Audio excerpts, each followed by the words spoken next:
Welcome to the post-race at Texas Motor Speedway after the conclusion of tonight's Echo Park Automotive 400 at Texas Motor Speedway, or should I say the Echo Park Automotive 413 and a half.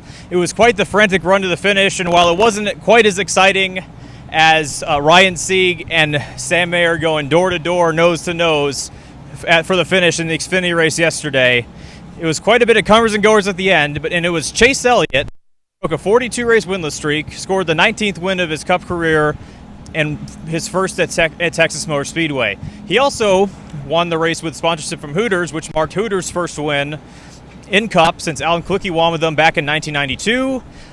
Chase mentioned that in his post-race interview, and he said that he did a Polish for that honor. Guys, it was quite the calamity corner. We had 16 cautions. That tied the most of Texas, and it also marked the most ever for a 400-mile race on a 1.5-mile track. At the beginning, it looked like Kyle Larson was going to, dominate, and he was, to his point, he was dominating so far after scoring his third pole in a row. He led 77 of, I think, the first 120 laps, but his race went astray when under caution, a right rear tire just completely fell off. He went 2 laps down. He eventually got those back, but he wasn't able to gain much ground. He got spun late. He finished 20th. But, towards the end, it was looking like, a battle, and with all the various pit strategies, it was looking like Tyler Reddick was going to dominate and kind of close this out. Phil, you talked to him after the race. What did he have to say, and just how dominant was he, doing that during that stint kind of towards in the final stage? Man. Tyler Reddick was crushed after this race. He point-blank said, I should have won this race. But in all seriousness, he really was dominant. And the crew on Fox believed that he was going to be dominant as well. At one point, he was 0.4 of a second faster than anybody else on the track. And he was just running away with it, and nobody was even able to save him. Then he had a horrific pit stop that cost him 7 or 8 seconds to Denny Hamlin, which he promptly made back up within a couple of laps. But cautions falling during pit stop sequences just made a shambles of this race. Happened no less than 2 or 3 times today.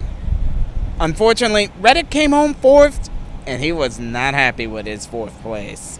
Indeed, at one point, in that final stage, it was a 45-lap green flag run, and Reddick was out to a 5-second advantage over Hamlin, a 10-second advantage over third-place Chase Elliott, and he was just running away. Even after that set pit stop, he just blew by Hamlin like it was nothing. But it was a caution towards the end that kind of set everything up. It was Chase Elliott that made a great 3-wide move for the lead on a restart, and that lost Reddick the control of the race that he was never able to regain. Then it was a battle between Chase Elliott and Hamlin. Hamlin eventually got the lead with 22 laps to go.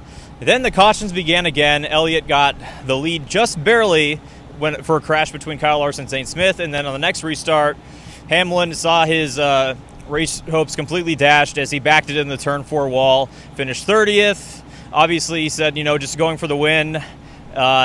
Wasn't able to run the high line like the low line. He had to run both lanes, and he just couldn't. Kind of just got loose up there, and obviously just lost control of the car. But again, it's racing for the win, and turn 4 was a trouble for quite a few people. Now, on that final restart, it was Chase Elliott once again who managed to hold off the field. It was Brad Keselowski behind him, William Byron in third. After he made contact with Ross Chastain in the final lap. Ross finished 32nd, but this ended up being Brad's fourth runner-up finish since his winless streak began at Talladega in 2021. And Wyatt, what did he have to say after this one? Well, he was very disappointed, obviously not winning, but he's more disappointed that he didn't have the pace that the other leaders had. Now, he got up there with smart pit strategy from his crew chief, Matt McCall. He made his way up into the top 5 and even looked like the fastest car with fresh tires, chasing Hamlin and Elliott, that is, before the caution started flying, and he just couldn't get to the front row. Without that advantage, without having that front row starting spot, all he could do was push Chase Elliott to the win, finishing 2nd. And there was a lot of other interesting people in the top 10 as well. There was Daniel Suarez finishing 5th, another top 5 for him at Texas Motor Speedway, his 3rd, I believe. There was also Chase Briscoe. He recovered from a spin out of turn 4. Turn 4 being a very tricky spot for a lot of drivers with the bump out there and with how the next gen car handles at this track. Austin Dillon, I believe, got a season best of 7th. 8th. I think it was 7th. It was 7th. Okay, well, anyway, he got a top 10 after a much needed top 10 after a very rough start to the season. Yeah, he's, like I said, he's been having a rough season. A top 10 for him today was key and vital. Former winner here at Texas Motor Speedway. Bubba Wallace in 8th, and then Carson Hocevar completes the top 10 with his career best finish in the Cup Series. Of course, he won here in the Truck Series last season. Yes, those were the unofficial results. It got very kind of complicated once the caution came out for Ross's crash. As for Ross, he lost about 30 spots on that final lap. He did not want to talk to anyone post-race. He declined the interview, or his PR declined the interview. William Byron was the person that got in the back of him. What did William have to say? Well, I sat in on the nice little press conference he had that lasted about a minute and a half afterwards. He was very apologetic. He did not mean to get into the back of him. He feels that he and Ross generally have a cordial relationship on the track, and he did not mean to hit him, but they were going for second on the last lap, and well, it happened. Yep. And with 16 cautions, it happened quite a lot.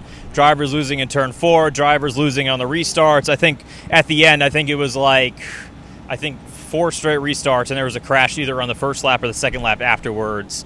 But again, with concern with fuel, all those restarts, it was Chase Elliott that pulled it off after showing a ton of speed last week at Martinsville, and his win also makes it 7 straight wins for either HMS or JGR in this 2024 season. In fact, those two teams have combined to win 8 of the 9 races this year, and in the last 7, those teams have combined to lead over 80% of the laps. So it has been quite the dominant stretch for those two, Chevy versus Toyota, and now Chase Elliott marks the 3rd Hendrick driver to win a race this season. It's shaping up to be Goliath versus Goliath to start 2024, but we will be heading to Talladega Superspeedway next week, where anything can happen after 500 miles and 188 laps. That is all from Texas Motor Speedway today. I'm Steven Stumpf. He's Wyatt Watson. He's Phil Allaway. Have a good night, and we'll see you next week. All right. Capture memories with Pawfolio, the ultimate digital pet card experience.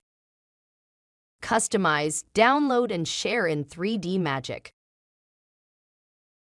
Celebrate the joy, milestones, and memories with frames that bring your pet's world to life. Pawfolio, where love thrives in pixels. Explore now at pawfolio.com, because every pet deserves a spotlight. Welcome to Raceface Digital, where you can buy, sell, collect, and trade digital MP4 racing cards of your favorite drivers. Receive a free 5-card fan pack when you enroll for free at racefacedigital.com, the ultimate entertainment platform.